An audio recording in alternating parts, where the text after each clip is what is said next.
This course introduces you to some of the communication theories most helpful in the practice of public relations.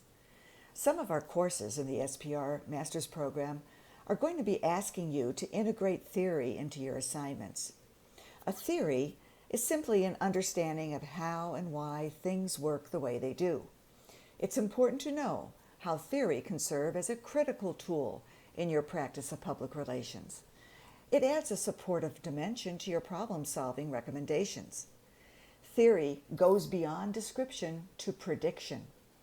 That means when studying the public relations approach to a past situation, theory is explanatory, telling you why did something succeed or fail. And when preparing a public relations recommendation, theory can be visionary, telling us what should guide our strategies to succeed. Let's first look at three types of theory. Common sense theory is often created by your own personal experiences or helpful hints passed on from family members or friends. Working theory are generalizations made in certain professions. They're more systematic than common sense theories because they're agreed upon ways of doing things. For example, writing a news story in a certain format to signal what's important, or shooting a film with specific camera shots to evoke specific emotions. Now, scholarly theory, what we're talking about today, is also useful for people in business or the communication professions because it has undergone systematic research, providing more thorough, accurate explanations. I'll share with you some simple examples of theories used in public relations. And if you want to learn more about any of them, make a note of it and do some further research. My comments in this lecture are by necessity abbreviated. Certain contexts and conditions make these theories stronger or weaker. But by reviewing select theories now, it should help build your understanding of how to use theory in the future. We will cover 10 communication theories in this lecture. Later in your program, you will likely cover ethical perspectives and marketing and political theories. Many different theories can be applied to strategic communication. For your purposes with this program, and for succeeding in your own professional PR careers, knowing the theoretical grounding for communication strategies can make you more analytical and can also empower you to think bigger, make bolder plans, craft stronger messages, and proceed with confidence.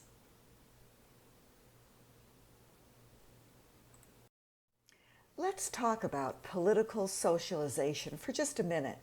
In this program, you will learn about the role of political opinion in democratic theory, the impact of values, and the process of political socialization, the process by which people view their engagement in politics and acquire and maintain their political attitudes, biases, and beliefs, in short, their public opinions. You will read about what people learn, how they learn it, and how they reinforce or alter what they've learned. You will then be prepared to ask how the theory of political socialization can guide you in harnessing the media's power to shape the views and behaviors of key audiences. I'll share some student work to demonstrate the use of theory. This campaign's plan, its goal is to reinforce the idea that bullying is not acceptable. In fact, as their tagline says, it sucks. In the theory of political socialization, different agents in a society influence others to believe in a certain way. This campaign uses a couple different agents to communicate its message. The first agent is mass media social networks. By framing the issue of cyberbullying through this medium, targeted publics will be influenced. Also, the campaign will spread through likes, hashtags, and retweets, suggesting that another socialization agent is a peer group. If people see their friends are against cyberbullying, they may also become less likely to bully through the internet. So let's look at what is most commonly used in PR: media and mass communication related models, persuasion related models, and management and culture-related models. Media and mass communication theories concern the sender, the message, and the audience via various forms including traditional TV, radio, newspapers, and more recently film, music, and all the new communication technologies. We'll briefly introduce 4 theories here: agenda setting, two-step flow, diffusion and adoption, and uses and gratifications. Now, once we look at examples, you will recognize them in your own media experiences. Agenda setting theory is widely tested in experimental research. It states that traditional news media have a large influence on audiences by that media's choice of what stories to consider newsworthy and how much prominence and space to give them. Thus, the media determine for the public what to think about and how to think about it. There is a lot of research on the usefulness of this theory and its connection with media relations efforts. However, are the news media always influencers of public opinion? A strong tradition of critical literature suggests the news media are really an imperfect lens with some publics. Actually, alternative media, advertising, film, entertainment, TV, radio, and music may have greater effect than through news. But no matter the conduit, when the content is no longer user-created, there is always a gatekeeper author that you turn your story over to, who then controls the story that sets the agenda for your audience. Here's a student example. In a campaign plan for the U.S. Secret Service, students applied agenda setting to their strategy to change the tone of media coverage by driving specific messages that media relay to the public. What is framing? You will study the word mastery of Frank Luntz, the Republican strategist who skillfully renamed global warming as the much more benign climate change. And in the attack mode, why was his phrase death tax much more effective than estate tax in persuading Americans and eventually Congress to reduce estate taxes? Framing is the careful choice of words, imagery, sound, motion, or any rhetorical device to influence a certain meaning. And that makes it also a persuasion theory as well. Past student work concerned Sprint, applying framing theory to the strategy of portraying the offer of their competitor, Verizon, not as a deal, but really as quite an expense for consumers and businesses. The media can also influence key spokespeople, experts, and leaders, early adopters of new ideas who then influence certain groups of publics. Two-step flow theory asserts that information from the media moves in 2 distinct stages. First, individuals, opinion leaders, who pay close attention to the mass media and its messages, they receive the information. These opinion leaders then pass on their own interpretations in addition to the actual media content. The term personal influence was coined to refer to the process intervening between the media's direct message and the audience's ultimate reaction to that message. Opinion leaders are quite influential in getting people to change their attitudes and behaviors. This project applied two-step flow to a campaign to recover, reclaim, sustain a failing college by influencing community opinion leaders to then influence other publics. Diffusion and adoption draws from marketing psychology, holding that an idea or a product must pass through a sequential process with the public to ultimately be adopted. The theory has a 6-step process: awareness, knowledge, evaluation, trial, adoption, reinforcement. Research shows that a public's response to a certain persuasive appeal that calls for behavior change depends on where it lies in the diffusion process. Note the steps that must be accomplished with an audience before they reach trial. Here's a public relations campaign for rebranding the Chevy Volt that's guided by principles of diffusion and adoption. Because a reorientation process was needed to build understanding and acceptance for an electric vehicle with new technology components. In this plan to end human trafficking, students used agenda setting to guide their media relations strategy, identifying various media as key in informing and influencing certain publics. But due to complexities discovered in their research, they also understood that a process was needed to guide select publics through necessary steps. Thus, diffusion theory helped shape the strategies toward achieving the plan's end goal.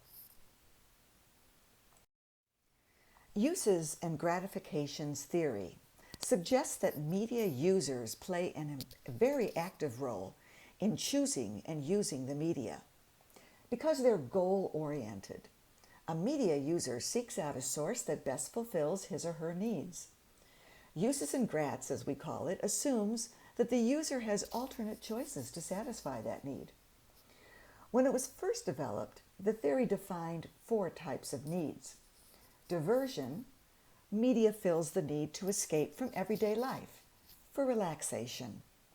Personal relationships: we use media to fulfill needs for companionship and to form relationships with others. Personal identity: we tend to use media to find out about ourselves. People profiled may reflect our desires, needs, fantasies, secrets. And surveillance: we may use media to find out just what is going on around us. Now, with changes in technologies and consumer use, recent research has identified even more needs. So for a strategic campaign planner, the application is clear. Determine the needs of your target public and address them using appropriate tactics. For example, if your target is millennials and the topic is music, the media might be an online zine or a festival's website. Persuasion is typically defined as human communication that's designed to influence others by modifying their beliefs, values, attitudes, or behaviors. So now we'll introduce 4 persuasion theories: ELM, image restoration, inoculation, and Cialdini's influence principles. So take a look at this cartoon. What's happening here? One diner has made a very deliberate decision, and the other appears not to be thinking at all. How can ELM, elaboration likelihood model, help us to make sense of this? ELM is a major persuasion theory.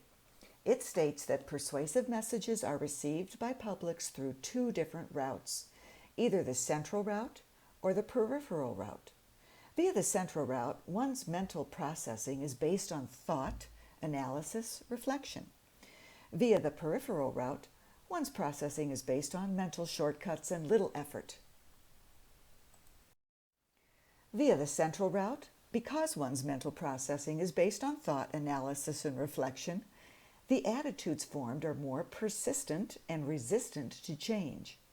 Active thinking internalizes the message. Some publics actually are central processors by nature, so when addressing them, it's extremely important that your argument has cognitive strength. You will know when your audiences are central processors through your research, through your audience research. Now, on the other hand, via the peripheral route, one's processing is based on mental shortcuts and little effort, so attitudes formed are much more short-lived. And with the crescendo of chatter in our world, most messages are processed this way. Although the listener may immediately change an attitude, it's not long-lasting. So, for us as communication strategists, if the central route to processing is more likely to stick and affect attitude and behavior change, we need to know how to motivate the central route. And there are 2 ways. First, increase motivation to engage. Explain to your public why is it relevant. How does this message affect the receiver personally? And 2, increase the ability for them to engage. Adapt to the receiver's level of understanding and experience. Again, research will tell you how to adapt. Also, eliminate any distractions. The results should be that your listeners actively think about the message and thus are more likely to change their attitude, behavior, etc.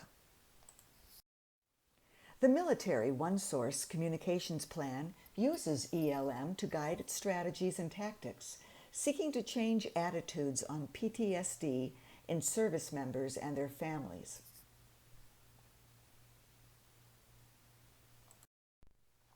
In this program, you'll also study issue management and crisis communication. A helpful theory to judge or recommend an organization's response is William Benoit's image restoration theory. It suggests 5 strategies of response. Many case studies have applied Benoit's theory to damaging situations involving celebrities, politicians, and corporations. In a political or really any competitive situation, here's a theory that we might call a weapon of influence. Inoculation theory builds resistance to persuasive messages. It's based on the metaphor of a medical inoculation or vaccination. The theory says that if you give your audience a small dose of your opponent's argument, and then you immediately provide a counter-argument, you refute their claims, that triggers a process of counter-arguing by the audience members themselves on their own, which eventually makes them resistant to later, stronger persuasive messages from your opponent. Think about that. Dr. Robert Cialdini of Arizona State University researched 6 principles of influence. The first is liking. His studies showed that people tend to say yes to those they like. There are various components of liking: repeated contact, similarity, flattery, and physical attractiveness, sometimes called the halo effect. Second is the principle of consistency. The need for it directs human action.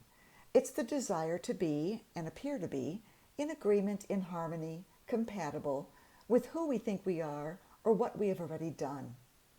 Once we make a choice or take a stand, we encounter personal and interpersonal pressures to behave consistently with that commitment.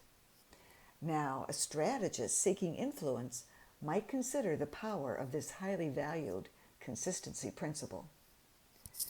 Third, reciprocity refers to the drive to respond to another's positive action with your own positive action, rewarding kind actions. It also can be used persuasively, and it is the principle behind negotiating with concessions. Next, there are various explanations for group conformity, and it can be a very powerful weapon of influence.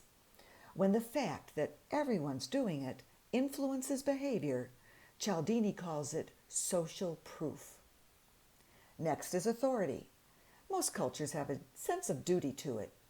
Our obedience to authority often takes place with little deliberation and makes so much sense to us that we comply with it when it does not make sense at all.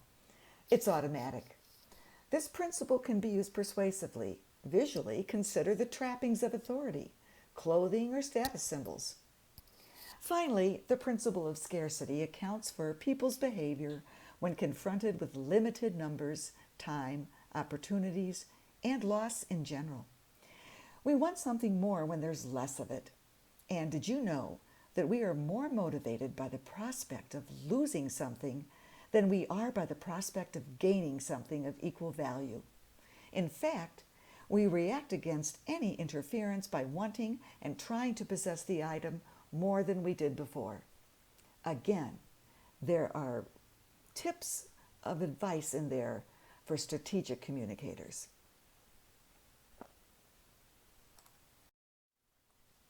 Helping the NFL manage its crisis with traumatic brain injury, this campaign applies all 6 of Cialdini's influence principles.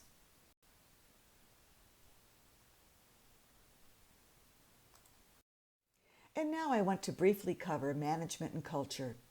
Management theories consider input from and relationships with various stakeholders, not just top-down messages from the organization. Cultural theories take cultural differences into consideration in communication situations. James Grunig's excellence theory is a major PR theory. It states an organization's good relationships with its strategic publics helps the organization to develop and achieve goals desired by both parties.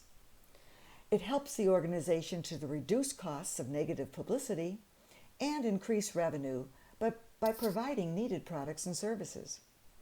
So to maximize value of public relations, a campaign must identify strategic publics and build long-term relationships with them through symmetrical, two-way communication programs. Organizations that embrace this theory place public relations professionals in a critical management function. In this student campaign plan, the Port of Houston Authority confronted alleged misconduct, negative media attention, and a state investigation. The students chose excellence theory to create public organization relationships through social media community outreach, including two-way symmetrical dialogue and educational efforts.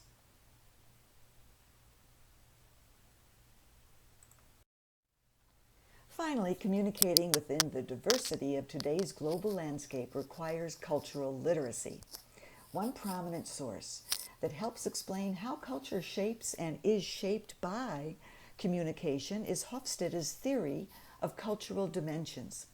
If you are interested in any public relations challenges that have an international aspect, be sure to take a look at his website.